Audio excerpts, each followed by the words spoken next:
स्वतंत्रता दिवस है और मैं आपको ये बताने आया हूँ कि भारत की आज़ादी के आंदोलन में मध्य प्रदेश का क्या योगदान था। मध्य प्रदेश एक ऐसा राज्य जो इस देश के बीच में स्थित है और कई राज्यों से, महत्वपूर्ण राज्यों से अपनी सीमा भी यहाँ पर बंटती है।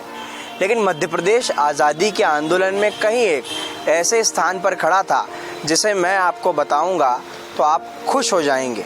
अगर मैं आपको ये बताऊं कि चंद्रशेखर आज़ाद प्रमुख स्वतंत्रता सेनानियों में से एक चंद्रशेखर आज़ाद मध्य प्रदेश से ही थे। राम प्रसाद बिस्मिल वो भी मध्य प्रदेश से थे।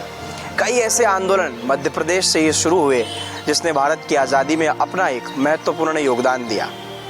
कई ऐसी चीज़ें मध्य प्रदेश की जो इस भारत में, जब हम खुली हवाओं में सांस ले रहे हैं, जब हम एक बंधन से मुक्त हैं, जब 200 साल की गुलामी के बाद भारत के लोग अब तकनीक के साथ साथ सामाजिक, हम अपने खान पान से, तमाम चीज़ों से अब उन्नति के साथ आगे बढ़ रहे हैं, तो ये जानना बहुत ज़रूरी है कि मध्य प्रदेश किस तरीके से सक्रिय था जब इस देश के लोग फांसी पर अपनी जान दे रहे थे, जब इस देश के लोग अंग्रेज़ों की गोलियां खा रहे थे, जब इस देश के लोग गुलामी के उस फंदे से निकलने की कोशिश कर रहे थे जो कई सालों तक मध्य प्रदेश और पूरे भारतवासियों के गले में लिपटा रहा। हालांकि विभाजन एक ऐसी चीज़ है जो हर बार स्वतंत्रता दिवस के समय याद आती है। याद आता है किस तरीके से ट्रेनों में लोग ठूस कर भर कर गए, सर कटे, कई लोगों की नृशंस हत्याएं हुई, कई बड़े बड़े हत्याकांड हुए। लेकिन बात मध्य प्रदेश की है तो बात एक बार पहले आपको राजधानी भोपाल की बता दूं कि शुरू में यहाँ की रियासत के नवाब इस बात को लेकर तैयार नहीं थे कि भोपाल भी भारत में सम्मिलित किया जाए। बाद में हालांकि सरदार पटेल और कई लोगों की मेहनत से भोपाल भी भारत में ही शामिल हुआ और इस वक्त मैं राजधानी में ही खड़ा हूँ और मध्य प्रदेश की भी राजधानी यही है। ऐसे में कुछ जो महत्वपूर्ण योगदान है मैं आपको बताने आया हूँ। यहाँ मध्य प्रदेश में 1857 का जो सबसे पहला जो एक बड़ा विद्रोह हुआ उसमें मध्य प्रदेश से विद्रोही बड़ी संख्या में थे। इसके साथ ही यहाँ पर भारतीय राष्ट्रीय कांग्रेस जो एक ऐसा दल जो आंदोलन जो पूरे देश में आज़ादी का हुआ उसमें सबसे सक्रिय देखा गया, उसमें भी कई लोग मध्य प्रदेश के अधिक थे। मैंने आपको पहले बताया कि चंद्रशेखर आज़ाद जो यहाँ मध्य प्रदेश में ही भाबरा जो अलीराजपुर के पास है वहाँ पर उनका जन्म हुआ और राम प्रसाद बिस्मिल उनका जन्म मुरैना में हुआ। इसके साथ ही हम अगर आगे बढ़ते हैं तो कांग्रेस का जो लाहौर अधिवेशन हुआ था 1899 में, बड़ा ही महत्वपूर्ण अधिवेशन, वहाँ पर कांग्रेस यहाँ मध्य प्रदेश की ओर से डॉक्टर हरिशंकर गौर उन्होंने यहाँ से वहाँ पर सम्मिलित हुए थे और उनका भी यहाँ से योगदान मध्य प्रदेश का उस रूप में देखा गया था। इसके बाद 1904 में बम्बई में जो अधिवेशन हुआ उसमें हरिशंकर गौर ही शामिल हुए और उन्होंने अंग्रेजी शिक्षा प्रणाली की कड़ी आलोचना की थी। ये एक महत्वपूर्ण इसमें योगदान रहा। जबलपुर सम्मेलन 1906 का एक क्षेत्रीय सम्मेलन था। इसके साथ ही सिवनी सत्याग्रह, सिवनी भी एक जो जिला है वहाँ पर 1916 में जो सत्याग्रह हुआ उसने मध्य प्रदेश में स्वतंत्रता के आंदोलन की बड़ी नींव रखी और वहाँ से भी काफ़ी लोग निकल कर सामने आए। होम रूल लीग आंदोलन जो जबलपुर में, वहाँ पर जो होम रूल आंदोलन है उसकी एक शाखा भी स्थापित की गई। इसके साथ ही कुछ कड़ियाँ मैं आपको और बता दूँ।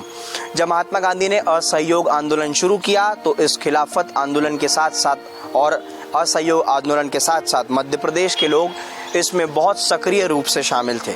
इसके साथ ही मध्य प्रदेश में असहयोग और खिलाफत आंदोलन का नेतृत्व प्रभाकर डंडीराज, ये श्री जाटव और अब्दुल जाफर खान ने संभाला था।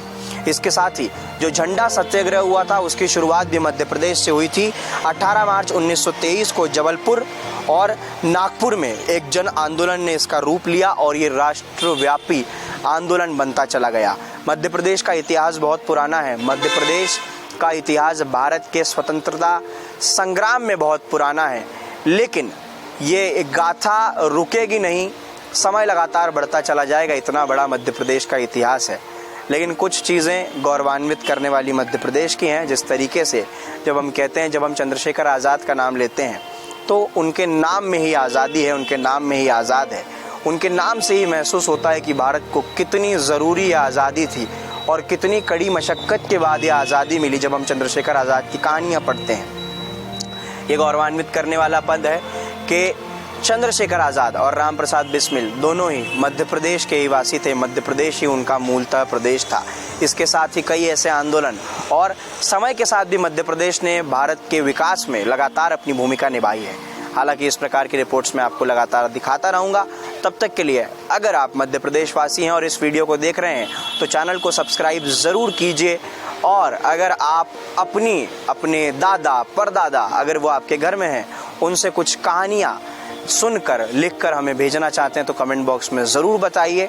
और आज़ादी से जुड़े हुए कोई किस्से अगर आपके पास मध्य प्रदेश से जुड़े हैं तो वो भी हमें ज़रूर बताइए। तब तक के लिए कैमरामैन विपिन यादव के साथ मैं आकाश ले रहा हूँ विदा।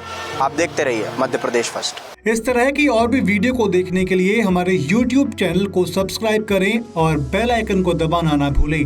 यदि आप हमारा वीडियो Facebook पर देख रहे हैं तो पेज को लाइक और फॉलो जरूर करें। हमारे सोशल मीडिया पेजेस से भी जुड़ें।